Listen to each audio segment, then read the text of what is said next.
looking so bizarre. Alisa Starr, Alisa Starr, she's your friend. Hi guys, it's me, Alisa Starr, and these are my thoughts. This is my podcast. Thank you very much for listening. I always found that the worst part of any surgery is being wheeled in beforehand. Being on a gurney anywhere is terrifying, but this surgery was the opposite of that. I was ushered in kindly by my friend Tris, who hugged me and told me I would do great and checked in with a nurse before leaving. After that, the nurse walked me through my medical history, which felt like, Alisa Starr, this is your crumbling body. Once we'd gone over everything that had ever been wrong with me, they took my blood, and the medical residents found me and asked if I had any questions. I asked them to take a picture of my uterus. The bitch has been fucking with me all year. I wanna look her in the face. They giggled as they walked away because they are 25. Then the nurses walked me into the OR and put me on the gurney, telling me to start breathing into the pure oxygen. Next time I woke up, I was in a room I'd never been in before, and a nurse was trying to get me to pee. I had to pee really bad, but I couldn't get my brain to agree to pee in the bed. The nurses kept reassuring me there was a bedpan there, but I couldn't feel it, and some part of my brain was like, if we start peeing beds now, we will never stop. The next time I opened my eyes, there were more nurses next to my bed, and I started freaking out. That wasn't right. If I was fine, I'd only have one nurse. I needed to pee so badly it hurt still. If I didn't pee, my bladder could explode, and then I need 2 surgeries in 2 days, and then I heard the nurse say, okay, get the catheter. Then I felt true pain. They still weren't getting enough pee, though. My bladder still hurts. I could hear the heart monitor speed up, and shit! My bladder was going to explode. I couldn't pee in a bag for the rest of my life. My blood pressure's shooting up, I heard another nurse say, and I was out again. I woke up and they told me they were keeping me overnight because my blood pressure had shot up too high and I couldn't pee. And literally the only thing they wanted me to do after the surgery was pee and not have a heart attack. I had them call Tris, who agreed with the nurses. I was wheeled into the non-intensive care unit. Staying overnight in the hospital was kind of fun. I was in pain, sure, but I expected that. No matter where you are or what you take, you will hurt so badly you kind of want to die the first 48 hours after surgery. The nurses were always measuring my pee and getting excited at how good I was at peeing. I didn't mean to be. It hurt so badly to pee. But my throat also hurt from the intubation, and my worst nightmare is opening my mouth and nothing coming out. And that's what happened when I first woke up. And because they'd had a tube down my throat, and my throat was swollen from that, I just croaked when I tried to speak. I couldn't make any jokes, charisma my way through things. So all I did all night long was drink as much water as I could and pee and nap, and then get complimented in between. I was discharged after several examinations into Tris's care. The last examination, the discharge nurse came in and was like, okay, let me see your incisions. And she looked at my abdomen and she was like, there aren't any. I was so busy peeing and just trying to get that to work. I hadn't looked. I was afraid to look at my abdomen. Not that I've ever really particularly been proud of that part of my body, but having it carved up sounded unnerving to look at and to care for. It turns out they never laparoscopically went through my abdomen to get to separate my uterus from my ovaries. They just went in vaginally. And apparently when they went in vaginally with their little tiny little scissors and cameras and laparoscopes or whatever, they cut my fallopian tubes away from my uterus, and then I think my tubes just curled up into the rest of my body, and so I guess they're still in there, floating away. So I I have some inner tentacles. I also have some outer tentacles, but that is a story for another day. Tris was really kind. She kept making me food, which was astounding to me. Like, I was so surprised that I didn't have the energy to make myself food. And I was a little bit embarrassed to even ask her to do it, but she was really kind and good about just knowing it was time to feed me, suggesting the food, making the food, telling me funny stories, and then sending me back to bed. Her life is a wonderful carousel of amazing and weird and trippy and love. And it was a huge, wonderful distraction from my pain. She dropped me off the next day. My friend Jensen came over and brought me an enormous bowl of her boyfriend's amazing lentil soup. I slurped it up and crashed with the cats, who were really mad at me. It was really nice to be alone again. I know it had only been 3 days, but I thrive being by myself. I grew up in a big family. There were 5 of us in my house, and it feels kind of big. And I always shared a room, from my sister to roommates, until I was in my mid-30s. And honestly, not sometimes, all the time, all I ever want is to be by myself. If I need to talk to people, I'll find people to talk to. I can make friends. Can't make myself more alone. My friend Kay was supposed to come stay with me, but she'd gotten sick, so I was on my own on Thursday. I slept super hard, tiptoed out to my living room to eat some peanut butter, and then went back to sleep. And then I wasn't alone for another week and a half. Leon, Tyler, Anna, Shannon, Valerie, Tris, Genevieve, and my mom all stopped by and helped. Mona, Midge, and more people all texted me to check in. And I felt rich. I felt rich with friendship, and I felt rich with time. Mental wealth is when you put into place a lot of different habits that keep you like mentally well. You build more and more habits in, so there's still something in your mental wellness bank account when you need it. And I do a lot to create mental wealth. I take my bipolar meds, I get 8 hours of sleep, I write, I make art, I use glitter, I get kitty cuddles and talk to friends about my problems. But I was also really glad I had Magic Mind to add to all of that. Their regular vitamins helped me focus before my surgery, despite my body chaos, and helped me get up and running after my surgery. The cordyceps lion's mane, ashwagandha, and turmeric helped lower my pain and jumpstart my brain again. Having my uterus explode was hard on my mental health. I was bleeding 75% of the time for a year and in pain, and pain equals depression. I had to think through the solutions to my exploding uterus, which took mental energy and faith that things could work out okay. Really hard to believe that things can get better when you're depressed and in constant pain. But having that mental wealth built up helped me cope.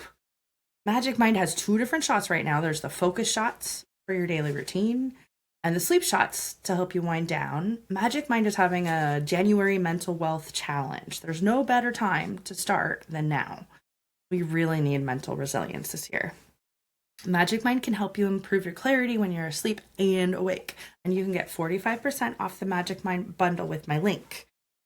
That's magicmind.com/Alisa Starr Jan. That's magicmind.com/ALISASTARRJAN for 45% off. My hysterectomy is the most organized I've ever been at asking for help. Genevieve helped me create a calendar and then a Word document to help people understand what I needed, patients were, how long I was going to be out, and how to help me complete the chores on the calendar. She also made me add pictures of the specific snacks I like and any treats that might coax me out of the house. It was like writing a manual in my body. It was clarifying and helpful and horrifying. Like the litany of things wrong with me that nurse went over before surgery. Like laying myself open on the operating table, but in front of my friends instead of doctors I didn't know. Writing out what help I would need and what foods I like / can eat, how long I'll be recovering felt like a lot. And it just took a lot out of me to admit that I would need all that help. But I did it. Other people read it and picked out things to bring me. It was helpful. It's still helpful. It's still a reminder to me that I can't fast forward through all that healing. It's only been 2 weeks, but oh my gosh, can you hear that? Sorry, you guys. I gave the cats 2 big boxes to play with, and they are going crazy.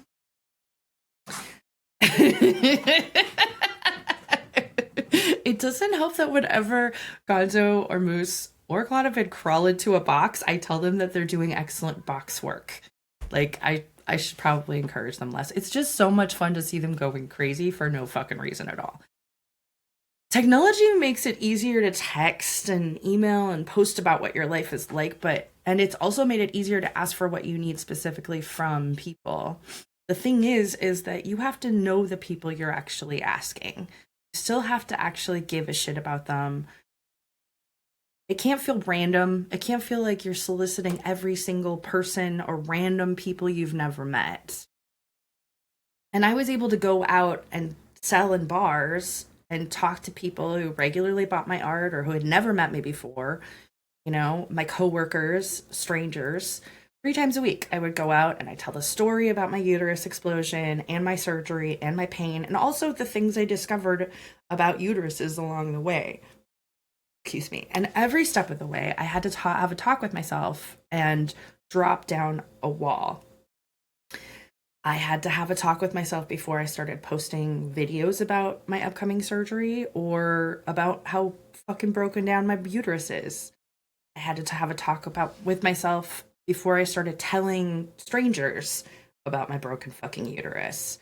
And I had to have a talk with myself before I made a cartoon about the surgery, or I posted the podcast about it. After I was vulnerable, I had to talk to myself into being present for the reactions to my story. That was maybe the hardest part. Because the thing about dropping those walls is that when you decide to do it, you kind of have to accept that some people are going to be dicks, and some people are going to be kind, and some people are just not going to know what to say. And I think what I tell myself to do is to just accept every one of those reactions, and where there are gifts, enjoy them, and try and teach other people about what's going on with me in case it could help them later on in their lives. And if people are going to be a dick to me about my body breaking down, okay. That's fine. You're not the first one to be an asshole to me. I think when my mother was here, I had a talk with her about my father, who she's still married to, who she still loves very much, her best friend. And he and I have come to a truce. And our truce is that we just don't talk that much. And I kind of explained that to her, and she doesn't really understand it. And I was like, he doesn't like me as a person. And that's actually helped me in my life because, and you know, she was like, no, he loves you. And I was like, I don't think he does. I don't know if he does, but he definitely doesn't like me, and he's never liked me. And she's like, that's not true. It started when you were 2. So she's aware of the tensions that have been brewing between me and this man since I was 2 years old. He just doesn't like me as a person. And it's because I remind him of other people in our family that he didn't get along with, I think. I mean, that's what he's told me before. And what I told Sherry is that if I can accept that my father doesn't like me, and even accept the fact that I don't really like my father that much, we don't have that much in common. I want the spotlight and he wants to hide. You know, he resents me for always having a good time. And I don't know what he's so fucking miserable about. Like, we just don't get each other as people, but also he annoys the fuck out of me and I annoy the fuck out of him. I didn't say all of that to Sherry. I just said he doesn't like me and I've accepted that. I actually accepted it a long time ago. And when your own father doesn't like you, it's really hard for anyone else's rejection of you to even come close to bothering you. It, there's there's kind of nothing anyone else can say. Like um so so I've I can accept it when people are dicks to me over, especially over things I can't help, like my body falling apart. Um, I don't know if I couldn't have been this person at 30 or 40. I couldn't have figured out how to be this vulnerable or honest or grateful. And when I was 30, I didn't understand how someone could enjoy helping me. When I was 35, I didn't know how someone could like me even though I needed help. And when I was 40, I couldn't imagine enough people wanting to help me that it would keep me afloat for a month and a half. Um, the last couple of months, when I was going out and telling people these stories and being vulnerable in front of people who became my friends, and my support and were just interested in my story online, um, it took time and practice to tell the story about becoming disabled without it becoming the saddest thing ever. Reminding you that while I'm telling people that my uterus is falling apart, I'm also trying to get them to buy my cards about fucking. It was a very confusing time. And it was Christmas. It was hard, and it took a lot of practice to tell the story without it becoming the saddest thing ever. You know, finding a moral, like, okay, now you know. Now you know what it looks like when your uterus is dying. And now you know that, like, anytime you're 30 and over, like literally anytime your uterus can just go bad. You can bleed to death even if you aren't having a baby. Your uterus can just decide it's not going to work anymore. And being able to tell people that every night did give me some purpose. It did help me figure out how to make a good moral of the story, you know, and it made me feel good to see. I tell that story to young men and young women, old men, old women. I tell that story to every fucking person I talk to because I needed to involve everyone in my healing in order to get to the healing part. And it felt really good to see men, women, and theys nodding their heads and being like, okay, I will watch out for my friends who have uteruses. Now I know, and I will check on them. Asking for help is like art. You need to practice it in order to get good at it. And you also have to have asked for help several times and done it wrong and survived in order to get it right. And you need to know how to thank someone for listening, and you need to ask them about themselves too. I can find help in a lot of different places. Some people have stories that help me, some people have ideas that help me, some people have money or food. And I've always considered being an artist being a public good. If people like me and respond to my art, they will help me keep making it. So, with all of these people that I collected over my lifetime and over the last year especially, I texted everyone in my phone book asking them to give to the GoFundMe or sign up to help me on the calendar. And that reach out, it netted more than just the help I wanted. It also it helped me connect to people I hadn't talked to in years. My old English professor sent me pictures of her butterfly garden. I saw pictures of friends and kids and cats and houses and art projects, and I got to hear about other people's writings and find out where they're living and what they're doing with their lives. It helped a lot to hear from people from every single corner of my life who went, wow, I really like to do things by myself. And I knew that I would be here in my house, like I have been this week especially, alone, telling people I'm fine a lot of the time. And hearing that I'm loved keeps me moving from one task to the next. Getting to know people by asking them for help may seem counterintuitive, but I promise you it works. If you can accept it when they say no and thank them for thinking about it and thank them when they give you help, even if the help is odd, you don't know what to do with it. Thank people, especially when they give you the help you need. No matter what kind of help you get from them, after you ask them about their lives. You're inviting them into your mess. Be nice to them. Find out what's going on with them. You could learn something amazing from them. Or even though they're telling you about their shit, they're also aware of your body mess now. Maybe they know someone who had a similar one. Maybe they have a nice story for you or a tip about healing. Or maybe it'll just feel good to talk to someone who heard about what's going wrong with you and still likes you. And now that you've become vulnerable by sharing your shit, they'll share some more interesting shit with you. My friend Leon came over to stay on my couch. In my bathroom, the cat box, and the kitchen. He took out my trash. I've known him for 30 years. We hung out constantly in high school. He's the only one who saw me with my high school sweetheart and knows what it means when I say the word Carlos.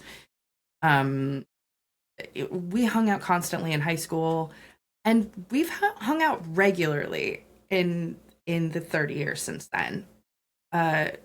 We've lived in the same city for the last 15, and it's gotten more and more sporadic. But something's changed. Some kind of wall fell away. Maybe it was a wall I put up, but told me all about his life when he was staying here. Things I've never known about his family. And we talked for hours every day, catching up on all our friends' lives and relationships, but also just kind of clarifying our goals for ourselves. And then Shannon, who I met when I was 14 years old, and she was my little brother's best friend, texted me back with an adorable picture of her cat, and I didn't know she was living in Seattle. After I got back from the hospital, she delivered some of the most delicious vegetarian food I've ever tasted, and she and Leon and I told each other stories from the 90s when we all like intersected with each other. We were all at the same parties. Mostly, I think those parties were, we had these like weekends of debauchery at my house when my parents would go away. It was fun to relive the old days with them. And then Valerie came over and we made one of my paintings into a clock. My mother was here for a week. So she and me and Valerie played Clue together, which I won because I'm a fucking boss. Valerie and I have been friends for years. But our relationship has gotten a lot richer as I've needed more and more help with my uterus too. When I was talking to her about it, she was like, yeah, she's like, we became best friends off your broken uterus. And it's just because I needed help and she wanted to give me help. And she was, there's just a depth to the kind of conversations I'm having with people who are coming to help me that wasn't here before. There's a closeness. It's like we've all taken ownership over my well-being. And for now, making sure I'm okay is a group project with everyone's name on it. And, you know, in high school, you got to know people because you were stuck with them for hours doing kind of boring shit together, like my chores. My mother was here, like I said, and she left last Saturday, but everywhere I look, there's still a recently cleaned surface. It was like living in a hotel. It was amazing. She is a relentless force. Apparently, she's fueled by the power of raw eggs and Jesus. She eats so many raw eggs. She has like a raw egg suitcase. Well, it's an egg suitcase. But Valerie accused her of working for Big Egg. My mother doesn't drink or do pot. Jesus and raw eggs get her through life and any pain she's got. And if you give her a task, she'll work at it until it's finished. But also, every situation she enters, she evaluates to see what needs help, what needs finishing, what needs improvement, what's wrong, can I fix it? It was nice to see where my relentlessness comes from and my belief that just my own human power can get me through whatever life throws at me. It was a relief when I let her loose on my desk. I hold on to too much scrap paper because I think I really need to take every piece of paper and cover it on both sides before I'm allowed to recycle it. I think because I make like I've made 100,000 cards, 117,000 cards, and so I just feel guilty about generating a lot of paper, you know. Um, and so I there were like 500 pieces of paper on my desk that me and the cats just sort of like throw off and then pick up and throw back on, and I just let her loose. And then she wanted to know about my filing system, so we redid that. And then I walked into her cleaning on her hands and knees, scrubbing at my carpets. And I was like, okay, I can't have you scrub. The carpet is covered in coffee. I can't watch you just on your hands and knees clean my entire carpet all week. And she said, okay, how do we get it clean? And so we ended up finding a like a vacuum, or it's a really cool vacuum, but I still haven't figured out how it works. Um, it's it's just a oh god. On this trip, my mom, oh, this is a Clonopin tale, in case you're watching me right now. This trip, my mom opened up to me about my family, maybe because of what I said, because there's just this closeness that being ill kind of and sharing the responsibility for your body with another person invites. And so she told me more about my family history than I'd ever heard. Maurices hold grudges for years, she told me. Maurice is her maiden name. She also told me about some of my inherited wealth. Um, yes, I mean, I'd sort of heard a little bit about it, but my family has owned a mine, part of a mine, like 10% of a mine for 80 years. This is passed from person to person to person to person to person. My family. It's a gas. It was they found gas in it. Um, Found something else in it too, and it's paid out for 40 of the years that we've owned it. We've owned it for 80 years, and it's just something that because I'm part of this line, because I'm my mother's daughter, I inherit and split with my so when my mother dies, my sister and brother and I will split her share, and it pays out maybe $100 a year right now, but they found two different things in it. In the last 80 years, they might find more valuable stuff in it too. And I keep thinking about that inherited wealth trickling down, and how that's a safety net that I didn't realize I had. Um, and then I may have a lot more safety nets that I didn't realize. I mean, $25 a year or whatever won't won't save me, but it's still inherited wealth, which is something I think I didn't realize I was going to get. Um, she was full of other information I didn't know. My grandmother didn't have big boobs. I remember them being huge. I always thought I got them from her. Um, but now that I think about it, Nanny always wore like really shapeless outfits. So, and that my mom and her siblings fight the same fierce way that I fight with my brother and my sister. And I mean, there were some other really good conversations I had with Sherry. She seemed to really listen when I pointed out that capitalism isn't working in the same way that communism doesn't work. When any of these systems are corrupt at the top, we, the people, starve. She doesn't listen to music or watch TV, so I didn't listen to music or watch TV while she was here, except in my room. But I couldn't last all week. I finally introduced her to Miss Scarlet and the Duke, about a lady detective in olden days London. It reminded me of the Victoria Holt novels my mom and I used to read when I was a little girl.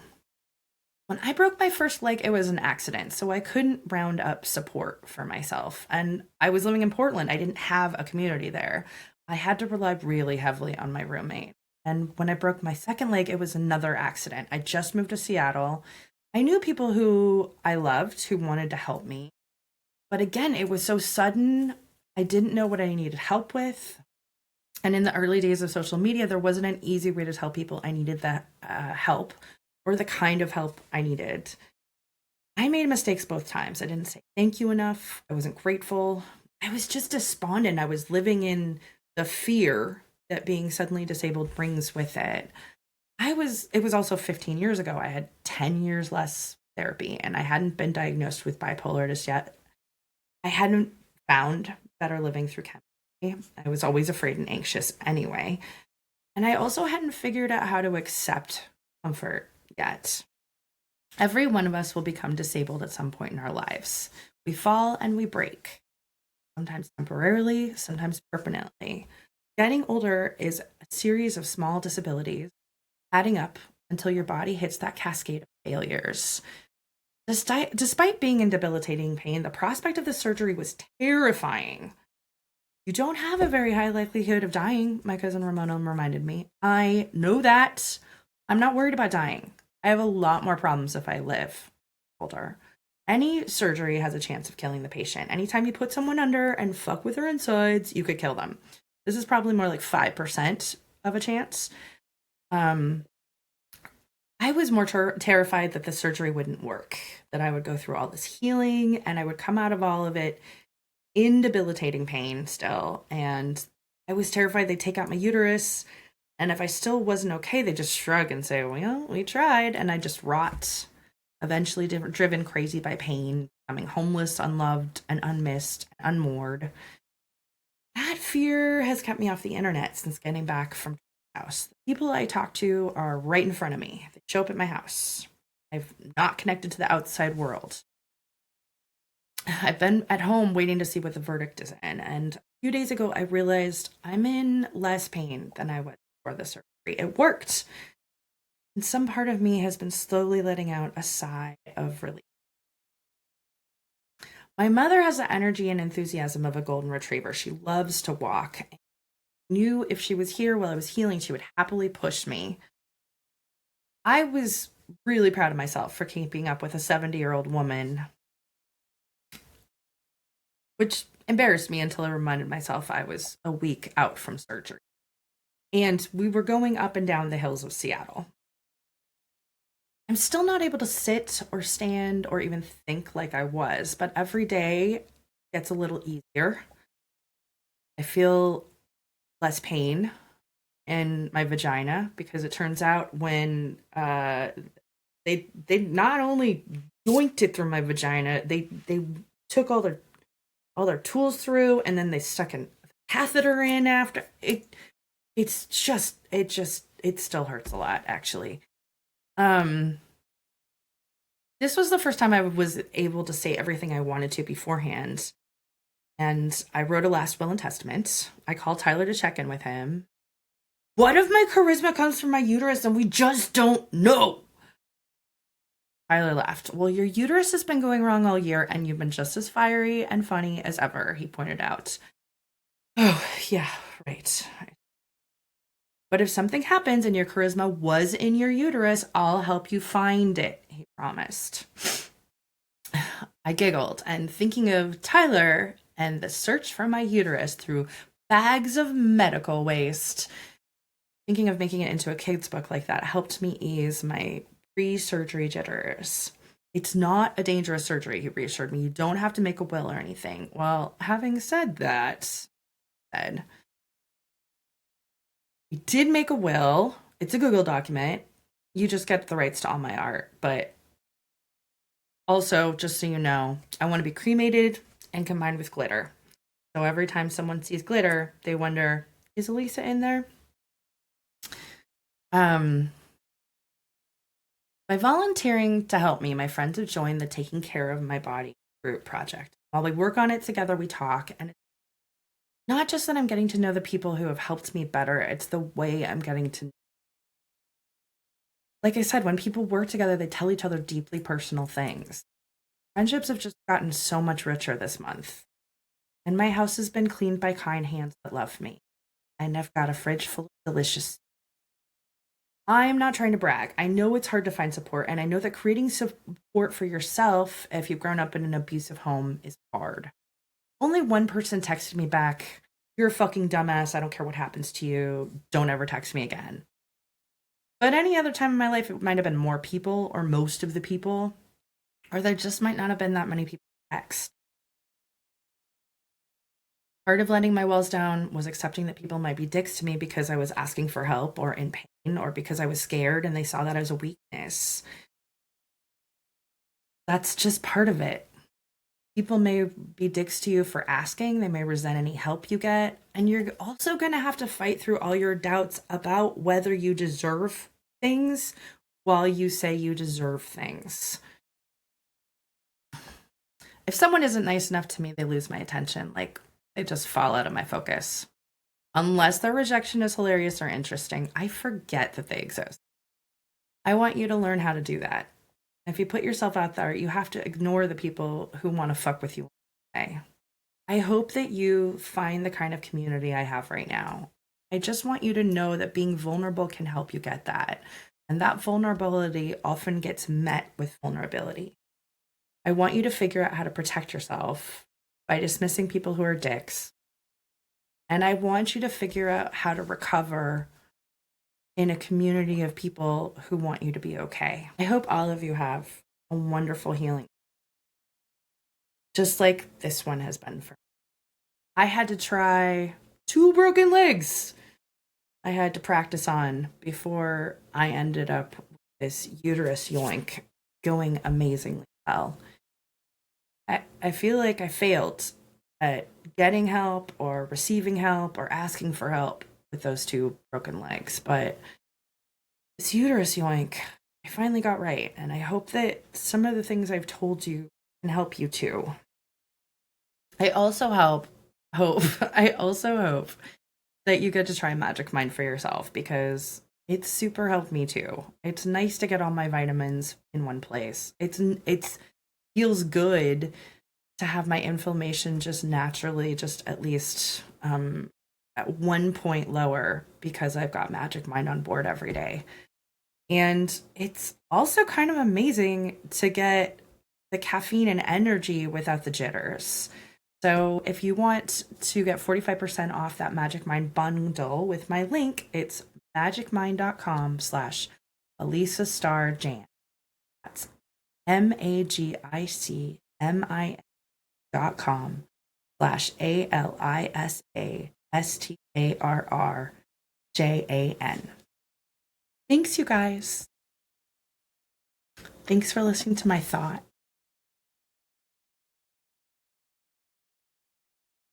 Alisa Starr, Yeah. Alisa Starr, blabbermouth, breathtaking, so bizarre.